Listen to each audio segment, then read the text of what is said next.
if Gen Zs don't get promoted fast, they quit immediately. If we know to ourselves na yung work na dinideliver namin is effective and valuable enough for other companies, it gives...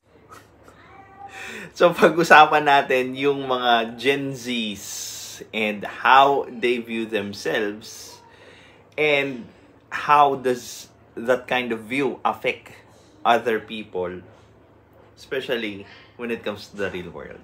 This is Pinoy Extreme. Let's do this! This is Pinoy Extreme.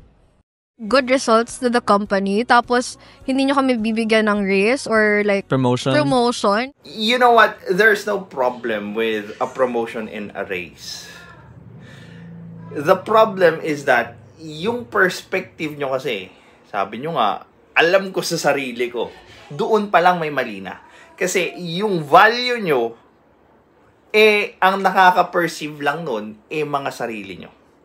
Kumbaga, hindi nyo tinignan yung value nyo doon sa standards ng employer nyo para sila yung makapag-decide since sila naman talaga yung may kakayanang mag-decide ng kung sino ipopromote. Pero dahil, well, Gen Zs are Gen Zs. They are going to, over-inflate, over-assess their skills. Dunning-Kruger effect.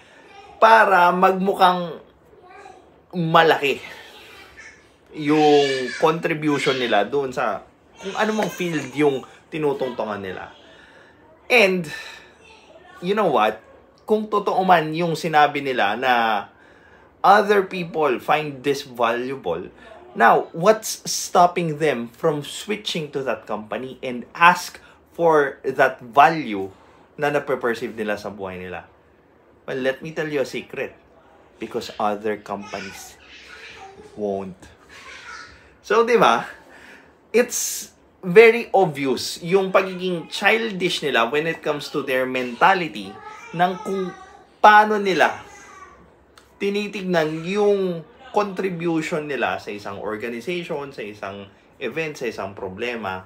Kaya dito nagkakaroon ng clash when it comes to Gen Zs and other generations.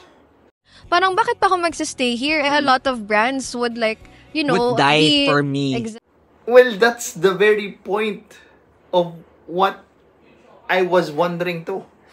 Bakit kayo nag-i-stay kung marami naman palang mga company na nagkakandara pa para sa mga oh-so-great skills nyo? So why stay? Why are you still there on the company? Well, baka walang nag-o-offer. That's one, di ba?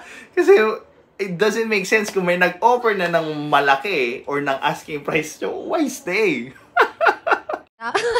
Would be, willing to give the thing that I want, but at the same time, mas i-value pa nila yung work ko. That will be grateful enough to receive the work that Gusto you give. Well, again, why?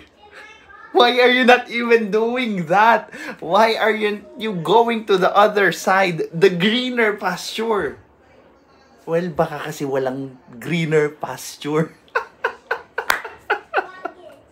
Gusto mo magstay sa isang company, you're gonna be there for 5 years, you over-deliver things, sobrang ganda ng mga ginagawa mo, ang ganda din ng effect ng work na yon sa company, but still, you're just here, and yung pay mo is just here.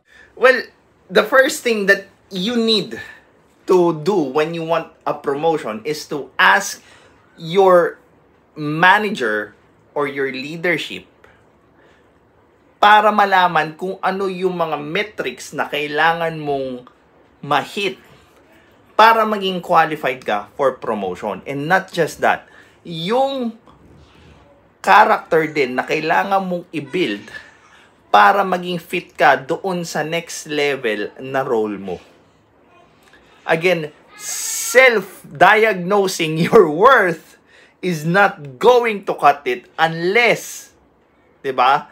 Yung worth mo can be perceived doon sa standards na meron yung company. Kasi kung ikaw lang yung magsasabi na my worth is like this big, and my pay is only this, 'di ba? Walang mangyayari. Kasi nga, hindi mo naman na i-communicate yung gusto mo at yung target na dapat mong makuha para ma-promote.